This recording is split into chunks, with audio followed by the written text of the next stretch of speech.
Thank you, Gautam, and dear friends from media. It's such a pleasure to be part of this discussion today with all of you. Let me welcome our colleagues from national media as well as media from the state of Goa. We will utilize this opportunity primarily to highlight with respect to what the G20 working groups are about, parallelly focusing on the priorities which we have selected for the health working group and how do we perceive that we should be collectively endeavoring in G20 to make a global impact. So this is a small press briefing, colleagues. I would just like to highlight what is the relevance of G20 in global arena. Just to submit to you, G20 countries consist of all the G7, the most developed nations of the world, and also 12 countries of growing economic and political importance, including the European Union. And if you were to see why it is such a powerful institution, because if 90% of the world's GDP is actually happening within these G20 nations, 75 to 80% of the world trade, two-thirds of world population live within this G20 grouping, and half of world's total land area is within this group. So what we have understood and realized is that G20 has such a strong advocacy power in terms of setting global agenda. While talking about what G20 relevance is, it is also equally important to submit to you that while G20 was primarily focused on international financial stability to begin with, over a period of time, considering that financial stability, financial growth is also linked to growth on social parameters, G20 has evolved, and it is also now discussing on various topical issues including global health, climate change, sustainable development, etc. The way G20 evolved over a period of few years, it was in the year 2017 when the discussion or a specific health track was introduced that was done during Germany presidency of G20. And I am also happy to bring to your notice that it was in the year 2019 that the finance and health combined track was introduced when the Japanese presidency was taking over the responsibility of G20 chair.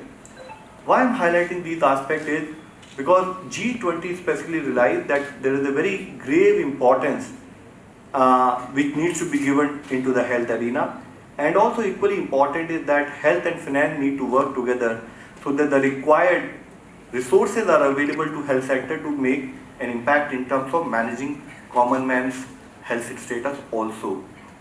Moving further, I'm sure you're all aware by now that it was on 1st of December 2022 when India took over the responsibility of being the G20 presidency, and Honorable Prime Minister of India was very categorically highlighting that we want G20's presidency to be inclusive, we want it to be ambitious, it has to be decisive, and it should be action oriented. So this has been the overall guidance, overall framework provided by Honorable Prime Minister of India for the G20 India's presidency. And when Honorable Prime Minister unveiled the theme and the logo of G20, this was encapsulated in our philosophy of Vasudhaiva Kutumbakam. We are all aware that Vasudhaiva Kutumbakam means one whole family, whole world is one family, and it is with that ethos Honorable Prime Minister of India had launched the theme of India's G20 presidency, which is One Earth, One Family and One Future. I would like to also specifically submit to you that the overarching theme of India's G20 presidency is most specifically available to health sector. Dear colleagues, you would have been seeing that for the last more than 3 years now, consistent threat and challenges posed by COVID-19. And we all learned during that process that COVID-19 threat, the pandemic threat, is not linked to one country, but the whole world is interconnected in terms of not only managing those challenges, but also in terms of finding the solutions collectively. So we from the Ministry of Health believe that this theme is very specifically applicable to India's G20 presidency also, and to the Health Ministry also. With this, we would also like to highlight that this theme is meant to induce a universal sense of oneness, that we are all together, and promote the principle of universal brotherhood. And equally important to highlight is that how does the G20 operate? So within all the members of G20, there is a concept of Troika. And Troika consists of three countries, which is the earlier presidency, the present presidency, and the upcoming presidency. I am also happy to highlight to you that this particular G20 presidency of India is specifically important because it is for the first time that all the members of the Troika are primarily from Global South.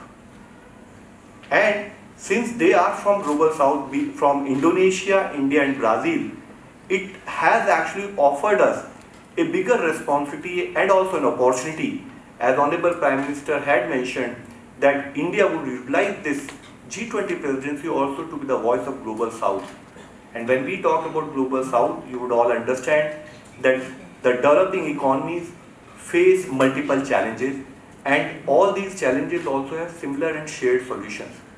So how can we leverage G20 presidency during India's presidency time to bring the whole world together to focus on issues which are afflicting major challenges to the global lower and middle income countries is what has been the focus of India's G20 presidency.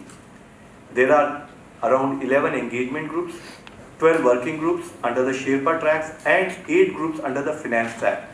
And over a period of next 1 year, India plans to conduct more than around 200 meetings in over 50 cities across these 32 different work streams. Dear colleague, to that extent, it is also a great opportunity for us to showcase what India is about, its diverse culture, its growth on multiple fronts, and to that extent we can also leverage it in terms of showcasing India.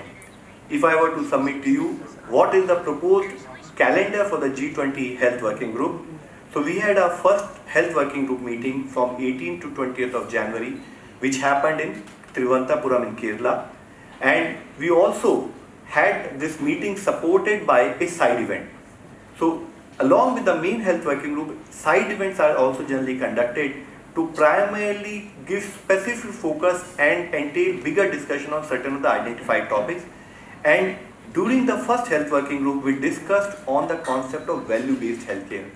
That is that how at lesser investment a higher return in the health sector can be obtained. And within that framework, India talked about the focus on medical value travel, that is the concept of patient mobility. If in certain geographies, certain treatments are not available, or they are available with higher cost, or they are available with higher waiting time, why should a patient suffer?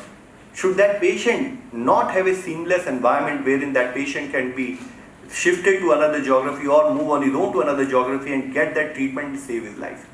So this is what from India's G20 presidency, and in the first Health Working Group, a side event on medical value travel was conducted by India's Health Ministry. Today, when we are meeting you today, we are planning to go ahead with our second Health Working Group meeting. This is happening in Goa. This is from tomorrow onwards till 19th of April. And in this, we will be discussing our Health Working Group priorities, which I'll be detailing to you later. But we'll also be having this Health Working Group meeting accompanied by a side event on digital health. How use of technology can be game-changing for the world at large in terms of health service delivery. So this is what we'll be focusing on during our side event on digital health. इसके साथ ही हमारी जो third health working group meeting होगी वो 4 से 6 जून में हम हैदराबाद में तेलंगाना में करेंगे, और उसमें हेल्थ वर्किंग ग्रुप की प्रायोरिटीज के साथ साथ we will also be discussing on a workshop on collaborative research framework to expand access to drugs, diagnostics and vaccines to people across the world. तो किस तरीके से रिसर्च फ्रेमवर्क को strengthen किया जाए ताकि दुनिया में ड्रग्स, डायग्नोस्टिक और वैक्सीन्स का फ्रेमवर्क जो है उसको हम और फर्दर स्ट्रेंथन कर सकें, हम उसके ऊपर एक साइड इवेंट करेंगे. इसी के साथ ही fourth health working group meeting will be conducted in Gandhinagar in Gujarat. This will be happening on 17th April. And immediately post the fourth health working group, there will be a meeting of honorable ministers of health from the G20 countries, जो कि 18 और 19 अगस्त को की जाएगी. जब हम यह event conduct करेंगे तो इवेंट के साथ साथ we are also doing 2 co-branded events at a large scale. First event will be on Global Summit of Global Center of Traditional Medicine. आप सबको अवगत होगा कि WHO की तरफ से विश्व का पहला global centre of traditional medicine Jamnagar Gujarat में खोला गया है। तो उसके अंतर्गत जो ट्रेडिशनल मेडिसिन कैसे हेल्थ सर्विस डिलीवरी में सपोर्ट करती हैं उसको हाईलाइट करते हुए हम एक ग्लोबल समिट भी इस इवेंट के साथ मिलकर प्लान कर रहे हैं। And again as I submitted, how patient mobility is a very critical element to make an impact in terms of saving lives.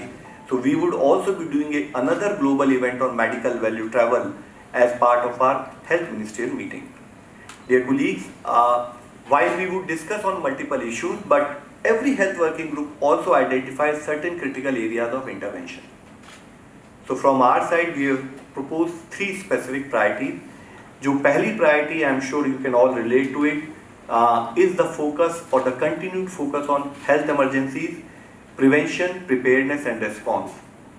और हम सबको मालूम है कि 70% diseases are from zoonotic origin. तो इसलिए जरूरी है कि the one health concept, that is human health, animal health and environment health, they're all interrelated. We are all part of the same ecosystem. तो impact of changes in climate will have impact on health. तो उन context को भी समझते हुए हमारा इस particular priority में the bigger focus is also on promotion और concept of one health as well as anti microbial resistance. We are all aware that to this whole world antibiotics had been a saviour, but if those antibiotics are misused और if those antibiotics are not properly used, it can have an impact of anti microbial resistance, which means कि जो हमारी आज की existing antibiotics हैं उनकी efficacy कम हो सकती है और आने वाले समय में to that extent there will be bigger threat to the world that we will not have the required medicine for treatment. That is why AMR remains a very critical topic for not only for India but globally. So India's G20 presidency has taken up this as a major priority, as the first health working group priority, and in this priority we are also trying to focus on how we can convert discussions globally with respect to creating an agile global health architecture.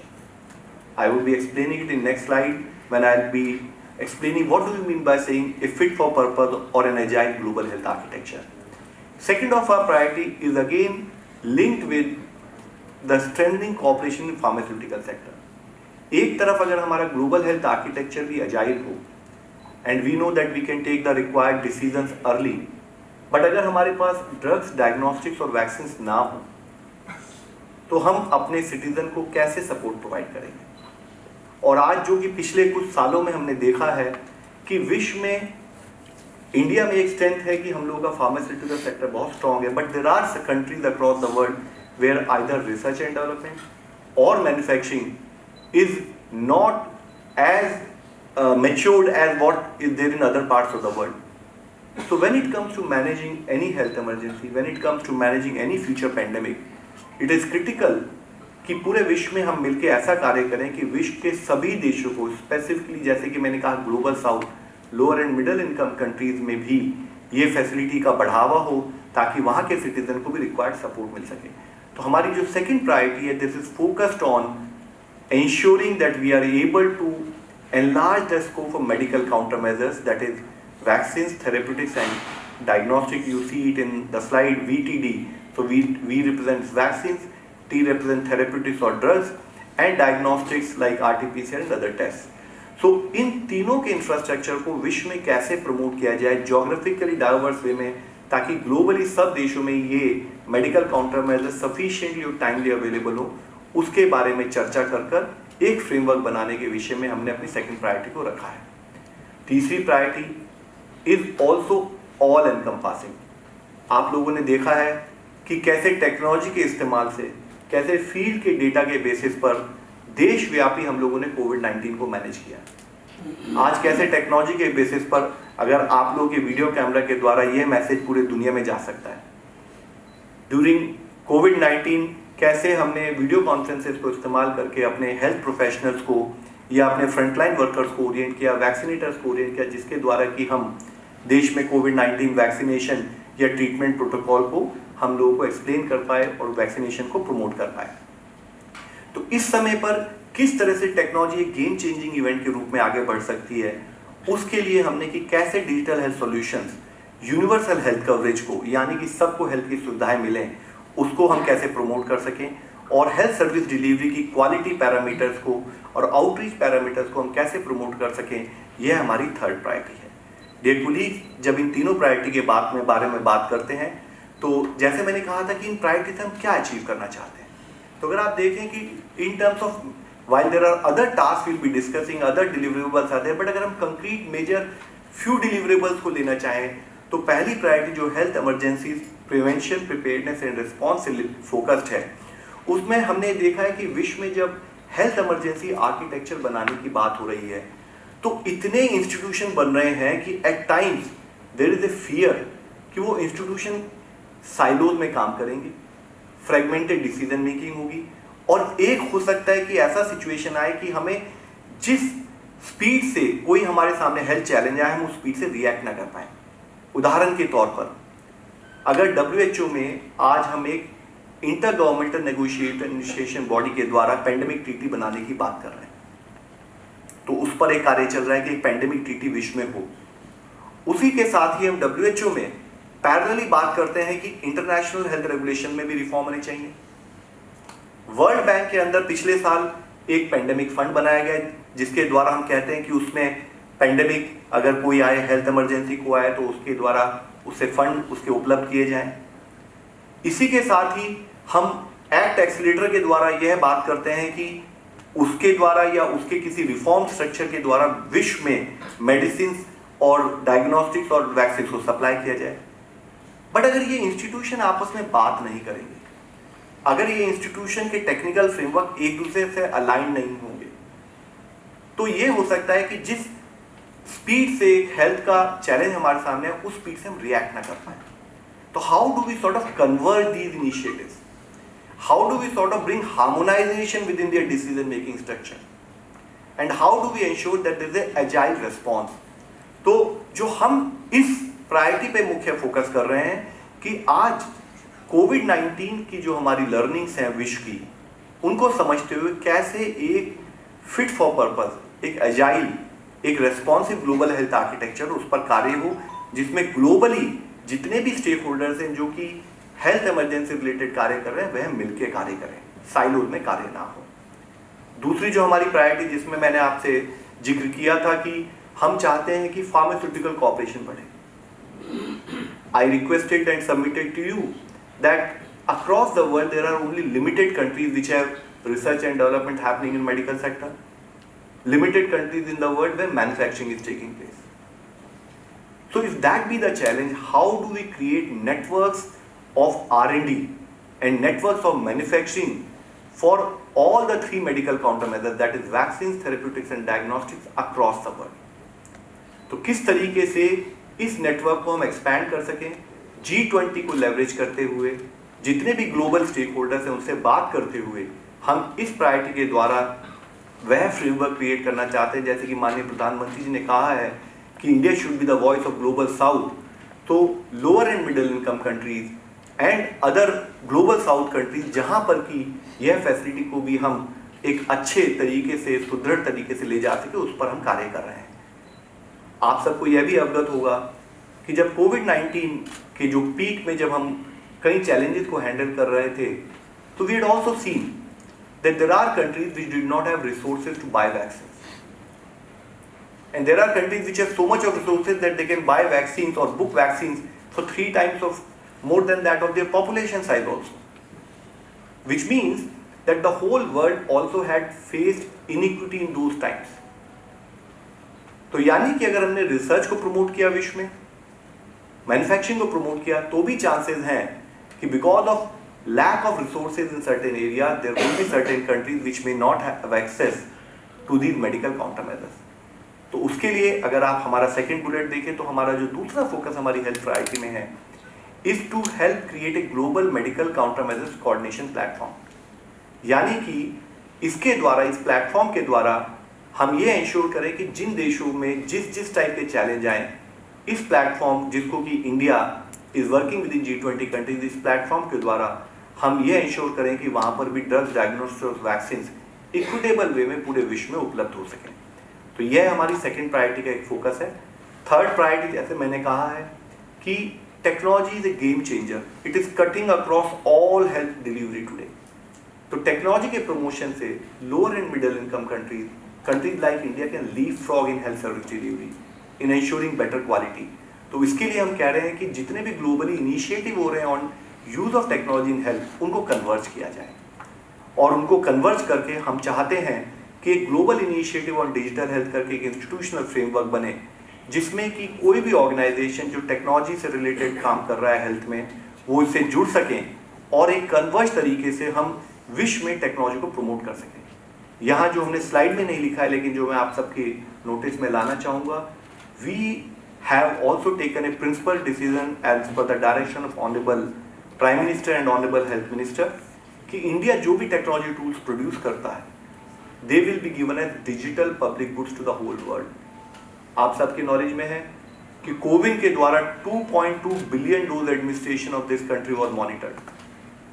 कब किस आदमी को first dose कहाँ लगी, उसके base पर second dose कब due थी, उसको रिमाइंडर भेजने के साथ साथ फील्ड के ऑफिशियल को भी रिमाइंडर भेज के उसके साथ कोऑर्डिनेट करके देश में इंश्योर किया गया कि सेकंड डोज उसको समय पर लग सके, जिस कारण से ही हम 2.2 बिलियन डोजेज एडमिनिस्टर्ड एक बिल्कुल सुदृढ़ तरीके से फील्ड पर कर पाए. अगर यही टेक्नोलॉजी टूल विश्व के सारे देशों के पास होता तो कोऑर्डिनेशन ईजी होता. इसी तरीके से जैसे ई संजीवनी हम लोगों ने कोविड के समय पर लॉन्च किया, आज मैं आप सबके सामने बहुत एक संतोषजनक वे में कह सकता हूं कि विश्व का सबसे बड़ा टेलीमेडिसिन प्लेटफॉर्म के रूप में ये उभर कर आया है. 11 करोड़ फ्री कॉल इस प्लेटफॉर्म के द्वारा देश में सिटीजन को दी जा चुकी है. और एक एग्जाम्पल के रूप में बताना चाहूंगा कि एक एनजीओ ने जब इसकी झारखंड में एडवांटेजेस को स्टडी किया तो पाया कि पर कॉल के द्वारा, क्योंकि आप अपने घर से या हेल्थ एंड वेलनेस सेंटर से टेलीमेडिसिन का फायदा उठा सकते हैं फ्री ऑफ कॉस्ट, तो एक कॉल से करीब 24 किलोमीटर चलना बचता है और करीब $11.41 के करीब उसको पर कॉल से सेविंग होती है. तो आप देखें कि अगर हमने 110 मिलियन यानी कि 11 करोड़ कॉल कर ली हैं तो $1.2 बिलियन की सेविंग तो एक टेक्नोलॉजी इंटरवेंशन हुई. 24.59 किलोमीटर इंटू 110 मिलियन और 11 करोड़ अगर हम बोले तो इतने किलोमीटर का ट्रैवल उसका बचा. और साथ ही क्योंकि टेक्नोलॉजी से वह जल्दी ही सेवा को पा सकता है तो उसको अर्ली आइडेंटिफिकेशन हुआ, और बीमारी में early identification is very critical element in saving life. तो अगर एक टेक्नोलॉजी टूल जो इंडिया ने एक परिपक्व तरीके से देश में इस्तेमाल किया, अगर वह विश्व में हो तो कितना फायदा हो. तो इसी को ध्यान में रखते हुए माननीय प्रधानमंत्री जी के आदेश अनुसार देश के जो भी टेक्नोलॉजी टूल्स हैं उनको हम डिजिटल पब्लिक गुड के रूप में विश्व में देने के लिए तैयार हैं. और उसी कॉन्सेप्ट को प्रमोट करते हुए कि डिजिटल डिवाइड विश्व में ना हो. When it comes to health technology, digital divide को कैसे कम से कम किया जाए, ये जो propose global initiative on digital health है विल वर्क ऑन दैट.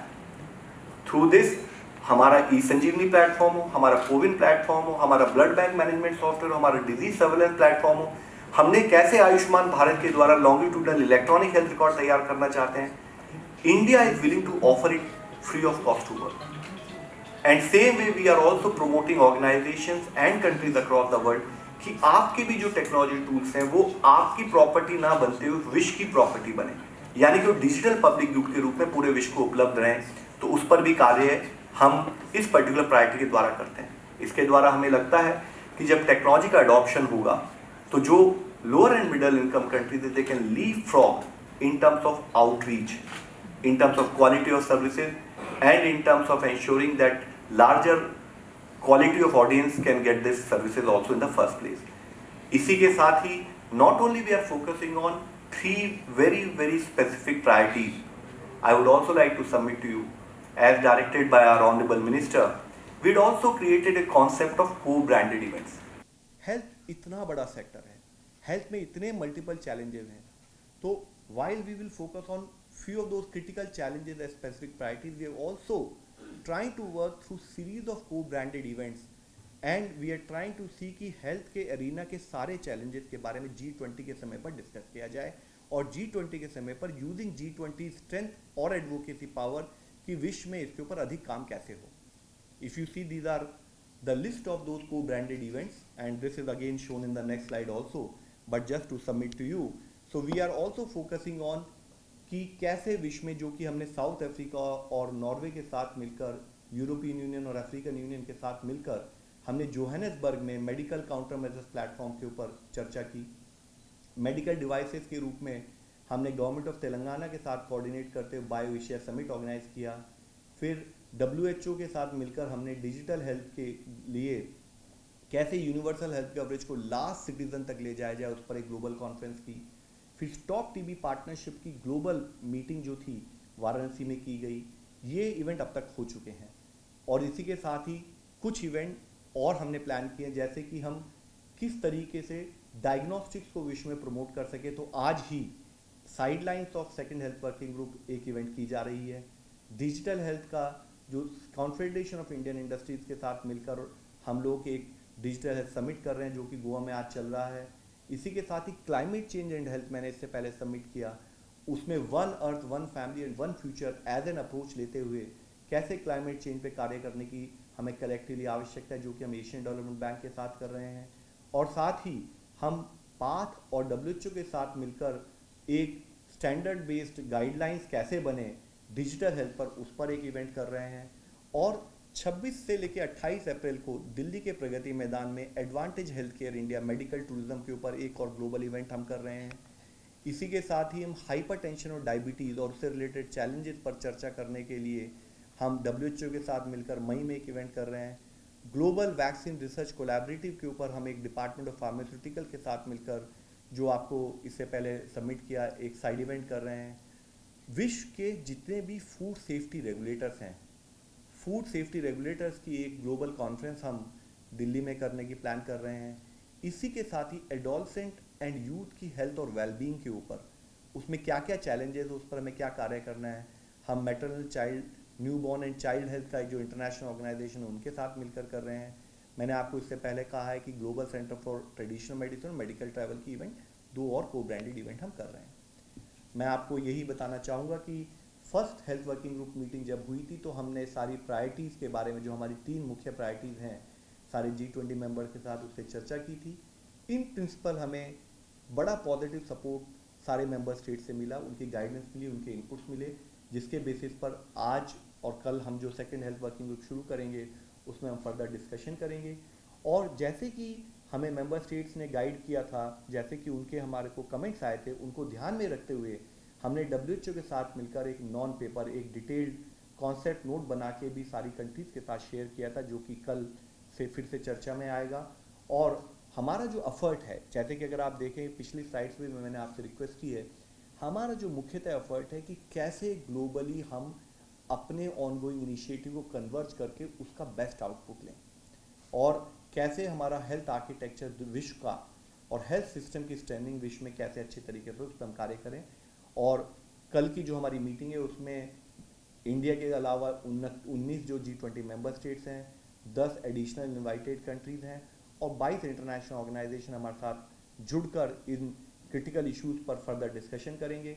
अभी तक करीब 180 के करीब जो स्पेसिफिक पार्टिसिपेंट्स सीनियर लेवल के जो हैं इन देशों से या इन ऑर्गेनाइजेशंस हैं, वो हमारे से जुड़ चुके हैं, और काफ़ी लोग अभी गोवा में भी आ भी चुके हैं, और यह डिस्कशन कंटिन्यू होगा। साइड इवेंट जो हमारी डिजिटल हेल्थ की है, उसमें इन पार्टिसिपेंट्स के अलावा सब्जेक्ट एक्सपर्ट्स, अकेडमिया विश्व का वो भी जुड़ेगा, जिसमें हम डिजिटल हेल्थ की साइड इवेंट में और डिटेल चर्चा भी करेंगे। और further I am sure particularly our colleagues and friends from Goa, this is also an important showcase to show Goan culture. It is also an important time to highlight Indian diversity, Indian culture, जो कि हमारा अतिथि देवो भव, जो हमारा एक basic approach है how we deal with any guest coming to this country, उसको भी हम शोकेस करना चाहेंगे थ्रू दिस पर्टिकुलर इवेंट। और हमारी जो सेकंड हेल्थ वर्किंग ग्रुप की जो इवेंट है और साइड इवेंट है, वह ग्रैंड हयात होटल में है। और उसके अलावा we have curated specific exposure to different parts of Goan culture, different areas of Goa, जिससे कि हम अपने जो डेलीगेट्स हैं उनको इंडिया और गोवन कल्चर के बारे में एक्सपोज कर सकें। आप सबसे यही रिक्वेस्ट है कि जैसे कि मैं हमेशा सबमिट भी करता रहा हूँ कि media is an important pillar in overall democracy and it has a critical role in building public opinion. चाहे वो पब्लिक हेल्थ चैलेंजेस हों, चाहे उनके सॉल्यूशंस हों, आप क्योंकि फील्ड से जुड़े रहते हैं तो नेशनल या ग्लोबल लेवल पर या स्टेट लेवल पर आपकी जो अंडरस्टैंडिंग है वह हमें मिले और आपके द्वारा जो सरकार के दिए हुए एफर्ट्स हैं they can also go to field. Similarly, we would urge you that if you can create not only the slides which I have shared with you, but the perspective based on which these priorities have been identified, the way we are trying to approach India's G20 health working group priorities to make an impact globally. अगर आप उसके बारे में देश में और देश के बाहर भी अपने रिसोर्सेज के द्वारा, अपने आर्टिकल्स के द्वारा और अपने कवरेज के द्वारा उनके बारे में डिसेमिनेट करें ताकि वाइडर ऑडियंस तक ये मैसेज जाए और एक कंसेंसस क्रिएट करने में हमें सपोर्ट करें. चाहे वो समाज का, कम्युनिटी का मोबिलाइजेशन हो, ऑर्गेनाइजेशन का मोबिलाइजेशन हो, अकेडमी या सब्जेक्ट एक्सपर्ट्स का मोबिलाइजेशन हो, की डिलीवरेबल्स के लिए आपका सहयोग हमारे लिए बहुत ही इंपॉर्टेंट है. And this also is an opportunity to show India successes in health care sector to world. I can submit, I am just coming from the co-branded CIA event on global health where certain global partners were present. And they only told me, they said, we had heard only few of the good initiatives initially, but today we are hearing so much is happening in digital health agenda in this country and we are happy to understand them and we would think that whole world can take advantage out of it. So that is the feedback which comes. तो हम ये भी चाहेंगे कि विश्व को देश के एफर्ट्स पता लगें, विश्व की लर्निंग देश को मिले और उसका भी हम फ़ायदा उठाएं और साथ ही हमारे देश की कल्चर और ट्रेडिशंस विश्व को पता लगे, इसके ऊपर हम कार्य करेंगे और हम आपका सहयोग इसमें चाहेंगे. So I would be looking forward for any inputs and guidance and question from your end. Thank you very much. I'd like to ask one question. Just 1 second, please. Before you ask your question, can you kindly introduce yourself and then we'll... I am Ramnath Pairaikar from the local media, the Navin Times newspaper. So there are two small questions. The first one is, as we are looking at the world health scenario, vis-a-vis G20 India presidency, don't you think that a lot of things remains to be done in health sector in the deep interior rural India? This is the first question. And second question is, can you please shed some light on the pandemic treaty which you mentioned in your address just now? Thanks a lot for asking this very important question. If you see, I explained first is what is our priority. Our priority is focused on कि अगर कोई देश में या विश्व में कोई health emergency आए, how we as India and how globally we are equipped to manage those challenges. So this one side is whenever we talk about management of any health emergency, we also need to understand कि अगर हमारे field के health system को भी हम strengthen नहीं करेंगे तो हम particularly remote deep areas में उसको support नहीं provide कर पाएंगे.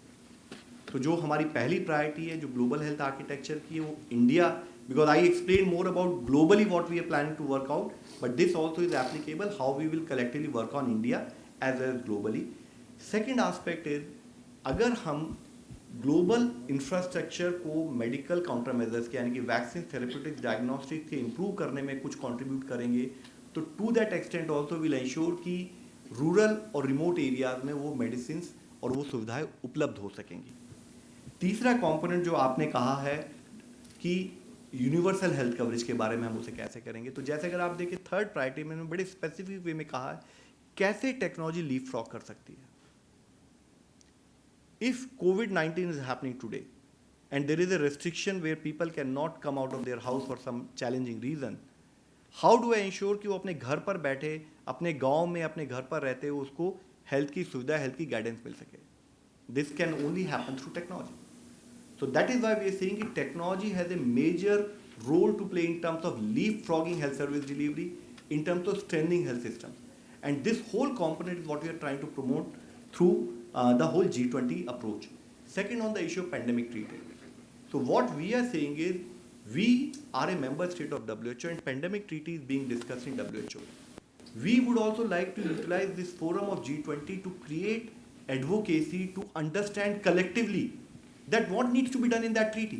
So that is why whether it is our first health working group priority of health emergency management, second priority of medical countermeasures will basically support the discussion in the pandemic treaty in WHO. मैं Nitin, DD news Delhi से। कौन कौन से digital health initiative है government of India की जो offer करेगी दूसरे देशों को और इसको डिस्कशन में लाएगी जो बैठक है? नितिन, ये आपने बहुत इंपॉर्टेंट क्वेश्चन पूछा है। तो सबसे पहले तो अगर आप देखें कि सबसे बड़ा इंपॉर्टेंट इनिशिएटिव जो अगर हम डिजिटल पब्लिक इंफ्रास्ट्रक्चर के रूप में विश्व को शेयर करना चाहेंगे, वह हमारा आयुष्मान भारत डिजिटल मिशन है।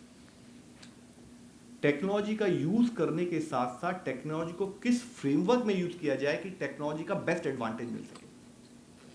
आप सबको अवगत है कि बहुत साल पहले जब भी हमने टेक्नोलॉजी का यूज किया तो एक सॉफ्टवेयर अगर बना, वो सॉफ्टवेयर दूसरे सॉफ्टवेयर से बात करने के लिए चैलेंजेस है।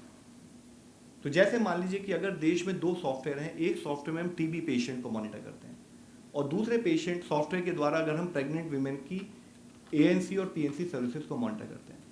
अगर मैं इन दोनों सॉफ्टवेयर को इफ आई कैन हेल्प कि they can talk to each other, can I not immediately know कि वह लेडी जो प्रेग्नेंट हुई अगर वो टीबी पेशेंट भी थी तो she is automatically high risk pregnancy. So basically जो टेक्नोलॉजी को कैसे एक आर्किटेक्चर फ्रेमवर्क बने पूरे देश का और पूरे विश्व का, जिससे कि टेक्नोलॉजी का बेस्ट यूजेज हो सके, that is one as a digital public infrastructure layer we are proposing, we are willing to offer it to world. Now, once you created the required infrastructure, you need tools on the top of it. जैसे telemedicine could be one tool, CoWIN platform is another tool, blood bank management is another tool. हमारा मेरा अस्पताल is a patient feedback system is another tool. Similarly, teleradiology is another tool. Then there is a learning management system which we are creating where all the public health courses will be made freely available. That would be another tool. We have taken a policy decision under the directions of Honorable Health Minister of India that all IT tools which will be created in India by Ministry of Health will be made freely available. And I am happy to submit to you that for our disease surveillance platform, which again is a public tool, where through which we are monitoring 33 diseases, name-based GIS enabled, the biggest disease surveillance platform in the world. We are now adding artificial intelligence on the top of it to do media scanning. हम 13 languages में AI tool के द्वारा media scanning करते हैं और कुछ ही घंटों में वो अर्ली वार्निंग सिग्नल्स पकड़ लेते हैं जिसमें कि कहीं पर आपके द्वारा कुछ भी रिपोर्ट हुआ मल्टीपल लैंग्वेजेस में, and based on which we write it to the district and state for their follow up, ताकि हम उस डिजीज को फैलने से पहले कंट्रोल करने में सक्षम हो सकें. So all tools which India government of India has prepared will be uniformly made available as digital public goods to the whole world. So, Shama from Doordarshan again. The part that you've mentioned that you are looking at converging the good public initiatives. The first meeting is already over. What's the sense you're getting from the invited countries and the member countries on this? So, जैसे मैंने आपको एक slide में भी दिखाया, देखिए जब हमने फर्स्ट मीटिंग में we discussed our priorities to all the member states. And it is expected to पहली ही मीटिंग में we got very positive response from all the member states. But as is expected in a meeting where multiple stakeholders globally are sitting together, they had also given a certain guidance. They had also asked us कि अगर हम कोई एक initiative ले रहे हैं, कोई convergence method की बात कर रहे हैं, तो हाउ डू वी इंश्योर कि उस कन्वर्जेंस में डुप्लीकेशन किस किस चीज़ कारणों से अवॉइड किया जा सकता है. Similarly some of them had also given us कि अगर हम फंडिंग की बात करते हैं तो फंडिंग में डुप्लीकेशन कैसे ना, उसको कैसे अवॉइड. तो we have all discuss those principles while there is an alignment on what needs to be done, how it should be done is what is the process we are now discussing within the G20 member states. Can we have one gentleman in the back? He was asking last. We'll come to you next.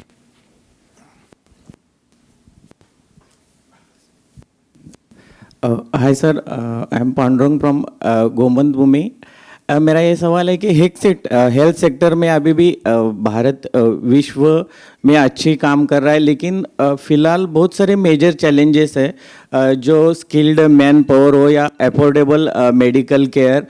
और अभी digital health ये जो summit में main theme है उसके अंदर connectivity linking with all department, ये भी मेजर चैलेंजेस है. तो इसके बारे में आप क्या कहेंगे? देखिए दोनों ही चीज़ें हैं. हेल्थ की जो टेक्नोलॉजी वो इतनी फास्ट इवॉल्व हो रही है कि अगर हम कुछ भी करेंगे तो हमेशा हमें लगेगा कि ये और कार्य करने की आवश्यकता है. First submission I would like to do because I also interact with lot of countries in terms of what India has done in digital health, is actually very path breaking. But parallelly, as I submitted to you, it is also equally important to know there still so much needs to be done. तो हमें दोनों ही कार्य पे करने की आवश्यकता है. जैसे कि मैं एग्जाम्पल के रूप में आपको बताऊं कि हमने बहुत कुछ किया. हमने टेलीमेडिसिन आज विश्व का सबसे बड़ा प्लेटफॉर्म लॉन्च किया और करीब 2 से 3 lakh call, free call daily हम उस प्लेटफॉर्म के द्वारा सिटीजन्स को प्रोवाइड कर रहे हैं. अब टेक्नोलॉजी इवॉल्व हो रही है तो उसमें भी हम आर्टिफिशियल इंटेलिजेंस, उसमें clinical decision support system add कर रहे हैं ताकि उससे क्वालिटी और बढ़े. तो ये एक ऑल एवर इवॉल्विंग प्रोसेस रहेगा जिसमें एक स्थाई पर गवर्नमेंट के लेवल पर हमें समझना है कि टेक्नोलॉजी में क्या क्या पॉजिटिव डेवलपमेंट आ रहे हैं जिसको कि हम इंटीग्रेट कर सकते हैं, और साथ ही हमें ये भी इंश्योर करना पड़ेगा कि हम उसको इम्प्लीमेंटेशन को स्केल पे कैसे लेके जाएं कि कंट्री अक्रॉस द कंट्री हम उन सर्विसेज को प्रोवाइड कर सकें. तो वी एग्री विद यू कि हमने बहुत कार्य किया है लेकिन हमें और कार्य करने की आवश्यकता है क्योंकि टेक्नोलॉजी भी उसी स्पीड से इवॉल्व हो रही है और हमें उसका बेस्ट एडवांटेज लेना है.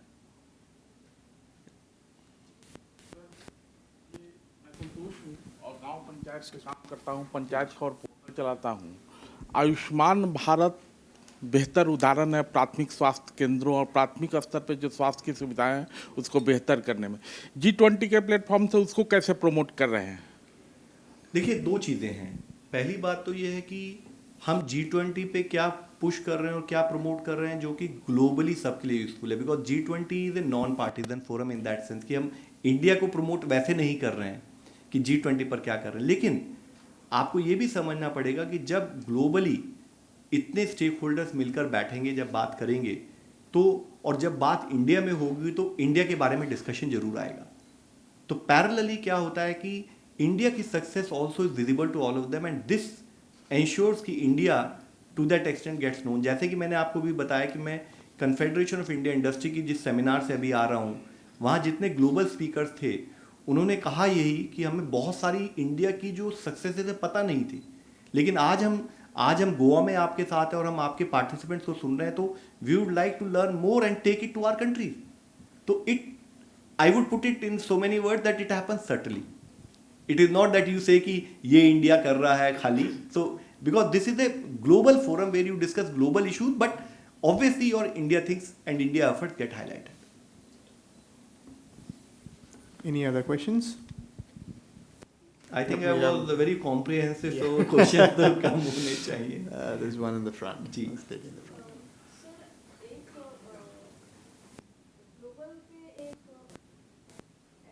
बहुत सारे इंफॉर्मेशन. मेरा नाम मिलन है, नित्य समय को रिप्रेजेंट करती हूँ. वर्ल्ड वाइड बहुत सारी खबरें आ रही हैं कि जो कोरोना के टाइम पे वैक्सीनेशंस जो बनाई गई थी उसमें यूनिवर्सल इकोनॉमिक स्कैम्स है. तो अभी G20 में आप इसको कैसे टैकल करेंगे? मैडम, जैसे कि आप हमेशा ये एनालाइज कीजिए कि मल्टीपल खबर जो आती हैं उन सबको एनालिसिस करके जो उससे रिलेटेड एक्शन होता है वो उसके रेलेवेंट फोरम में होगा. G20 में हमारा बड़ा क्लियर अंडरस्टैंडिंग है कि we should be talking in terms of what type of platform should be created कि globally equitable distribution of drugs, diagnostics and vaccines can take place. And we are also going to discuss the value for money approach.